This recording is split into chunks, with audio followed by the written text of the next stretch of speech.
Law 9. Win through your actions, never through argument.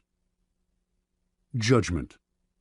Any momentary triumph you think you have gained through argument is really a Pyrrhic victory. The resentment and ill will you stir up is stronger and lasts longer than any momentary change of opinion. It is much more powerful to get others to agree with you through your actions without saying a word. Demonstrate, do not explicate. Observance of the law. In 1502, in Florence, Italy, an enormous block of marble stood in the works department of the Church of Santa Maria del Fiore. It had once been a magnificent piece of raw stone, but an unskilled sculptor had mistakenly bored a hole through it where there should have been a figure's legs, generally mutilating it. Piero Soderini, Florence's mayor, had contemplated trying to save the block by commissioning Leonardo da Vinci to work on it, or some other master, but had given up, since everyone agreed that the stone had been ruined. So, despite the money that had been wasted on it, it gathered dust in the dark halls of the church. This was where things stood until some Florentine friends of the great Michelangelo decided to write to the artist, then living in Rome. He alone, they said, could do something with the marble, which was still magnificent raw material. Michelangelo traveled to Florence, examined the stone, and came to the conclusion that he could, in fact, carve a fine figure from it by adapting the pose to the way the rock had been mutilated.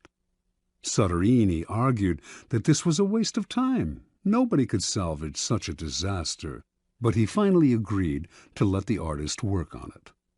Michelangelo decided he would depict a young David, sling in hand.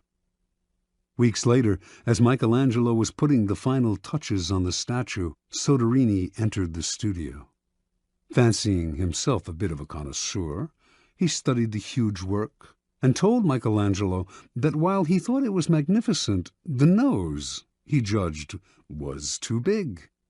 Michelangelo realized that Soderini was standing in a place right under the giant figure and did not have the proper perspective.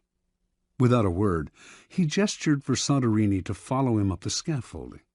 Reaching the nose, he picked up his chisel, as well as a bit of marble dust that lay on the planks.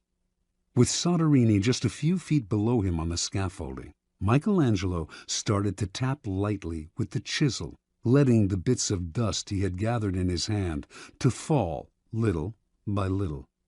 He actually did nothing to change the nose, but gave every appearance of working on it. After a few minutes of the charade, he stood aside. "Look at it now."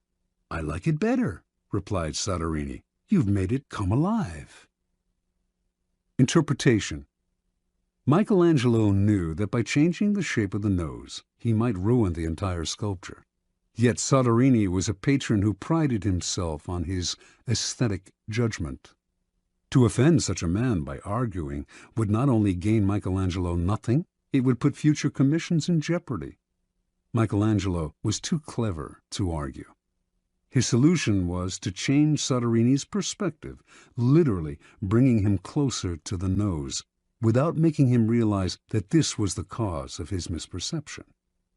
Fortunately for posterity, Michelangelo found a way to keep the perfection of the statue intact, while at the same time making Soderini believe he had improved it.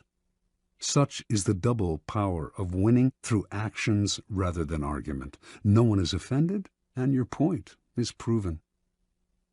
Keys to power. In the realm of power, you must learn to judge your moves by their long-term effects on other people. The problem in trying to prove a point or gain a victory through argument is that, in the end, you can never be certain how it affects the people you're arguing with. They may appear to agree with you politely, but inside they may resent you. Or perhaps something you said inadvertently even offended them. Words have that insidious ability to be interpreted according to the other person's mood and insecurities. Even the best argument has no solid foundation. For we have all come to distrust the slippery nature of words, and days after agreeing with someone, we often revert to our old opinion out of sheer habit. Understand this: words are a dime a dozen. Everyone knows that in the heat of an argument we will all say anything to support our cause. We will quote the Bible, refer to unverifiable statistics. Who can be persuaded by bags of air like that? Action and demonstration are much more powerful and meaningful. They are there before our eyes for us to see. Yes, now the statue's nose does look just right. There are no offensive words, no possibility of misinterpretation. No one can argue with a demonstrated proof. As Balthazar Gracian remarks, the truth is generally seen, rarely heard.